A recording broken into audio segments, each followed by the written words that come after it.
যেন মল্লিক একটা ভিডিও করে ক্ষমা চেয়েছেন, যেটা একজনের কাছেও বিশ্বাসযোগ্য মনে হয়নি, হওয়ার কথাও নয়, কারণ ভুল বলেছি বলে নিঃশর্ত ক্ষমা চাননি তিনি। তার গতকালের কথা বিঁধেছে যাদের, তারা সবাই তার সহকর্মী, প্রতিবাদের সরব হয়েছেন তারা। সুদীপ্তা চক্রবর্তী সপাটে প্রশ্ন করেছেন, সরকারি সম্মান কি সরকারের বিরুদ্ধে কিছু বলা যাবে না, এমন প্রিকন্ডিশন নিয়ে আসে নাকি? মাগন রাজার পালা শো বন্ধ করেছেন সুজন মুখোপাধ্যায়। আজ সকালে জানা গেল দীনবন্ধু মিত্র সম্মান ফেরত দিতে চান চন্দন সেন। আর এর ঠিক পরেই প্রাচ্য নাট্য সংস্থার নির্দেশক বিপ্লব বন্দ্যোপাধ্যায়ের চিঠি পশ্চিমবঙ্গ নাট্য একাডেমির সচিব মহাশয়। 1 ফেব্রুয়ারি 2024 শিশির মঞ্চে আমি আমার নির্দেশিত প্রযোজনা দায় আমাদের নাটকের জন্য সেরা নির্দেশক হিসেবে পশ্চিমবঙ্গ নাট্য একাডেমি পুরস্কারে ভূষিত হই। কিন্তু সাম্প্রতিককালে আরজিকর হাসপাতালের নারকীয় ঘটনা এবং সেই বিষয়ে পশ্চিমবঙ্গ সরকার ও দলদাস পুলিশ প্রশাসনের কার্যকলাপ একজন বাঙালি হিসেবে আমাকে লজ্জিত এবং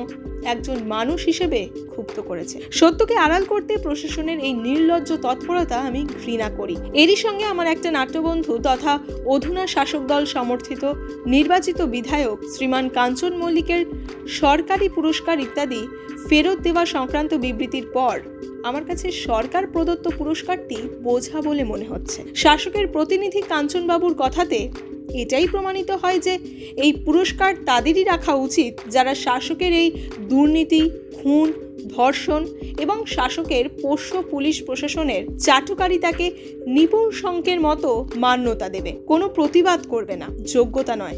আসলে মেরুদণ্ডের বিনিময়ে সরকারের এই পুরস্কার। তার কথার মধ্যে প্রকট সরকারের এই সুপ্ত বার্তা আমি পুরস্কার গ্রহণকালে বুঝিনি। বুঝলে এই পুরস্কার আমি কখনোই গ্রহণ করতাম না। সরকার আসলে এই পুরস্কারের বিনিময়ে আমার প্রশ্নহীন আনুগত্য চেয়েছিল। সেই আনুগত্যের চাহিদা এবং এই পুরস্কার দুটোই আমি আজ ঘৃণা ভরে প্রত্যাখ্যান করছি। পুরস্কার মূল্য বাবদ প্রাপ্ত 30,000 টাকাও আমি ফেরত দিচ্ছি। দয়া করে গ্রহণ করে আমায় কৃতার্থ করবেন। শাসকের পুরস্কার এবং পুরস্কার মূল্যের চেয়ে আমার মেরুদণ্ড আমার কাছে একটু হলেও বেশি দামি।